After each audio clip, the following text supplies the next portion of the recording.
How many initials and finals are there in Pinyin? Let me start by explaining how Pinyin for Chinese characters works. Pinyin consists of three parts: the initial, the final, and the tone. For example, in the Pinyin of the character zhong, the initial is zhi, the final is on, and the tone is the first tone. With these three components combined, they form the Pinyin zhong for the character. In practice, Pinyin can be classified in two main ways. One uses 23 initials and 24 finals. The other uses 21 initials and 39 finals. Why does this gap exist? And which one is more convenient for foreign learners to learn? Let's get started by explaining the final section.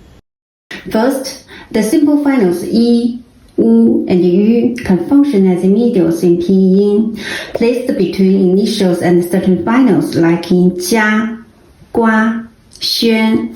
In the 24 final method, these new finals formed by combining them with certain finals are not counted as independent finals, such as ya, wa, yuan, while 39 final method classified them as independent finals.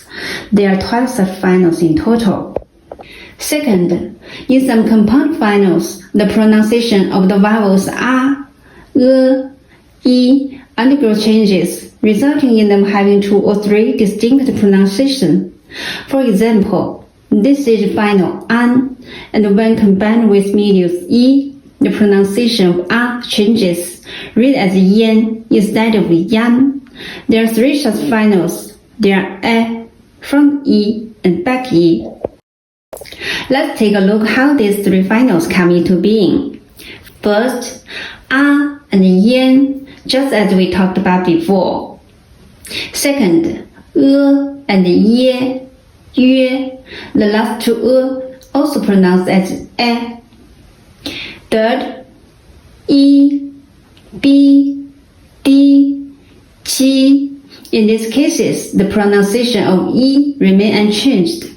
But in zi, ci, si, e are pronounced as front e. In zhi, chi, shi, ri, e is pronounced as back e. 24 final method omit this part, while 39 final method treat these 3 modified vowels as independent finals. These 3 vowels combined with the previous 12 make up exactly 15 additional finals. This is why there are 24 or 39 finals. As far as I can see, the 39 final system is more convenient for foreign learners to learn because it's clear and easy to follow.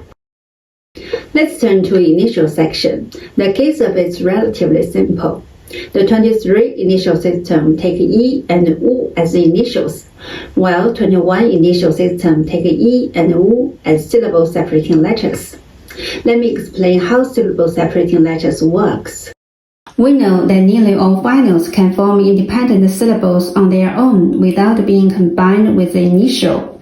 However, when finals beginning with e, wu, yu form independent syllables, e and wu must be placed in the initial position as separator to prevent confusion with the preceding syllable's final, while finals beginning with a, o, do not require such a syllable separator.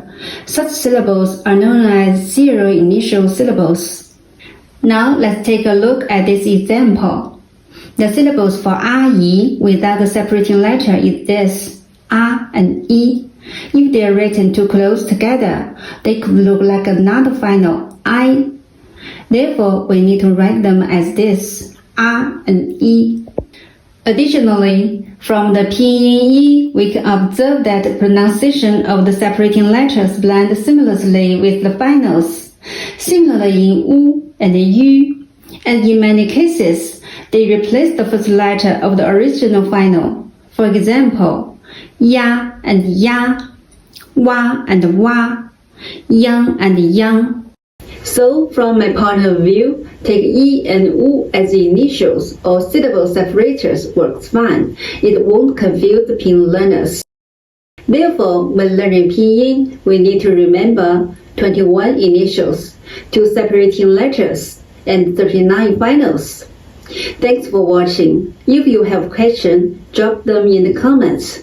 Goodbye for now.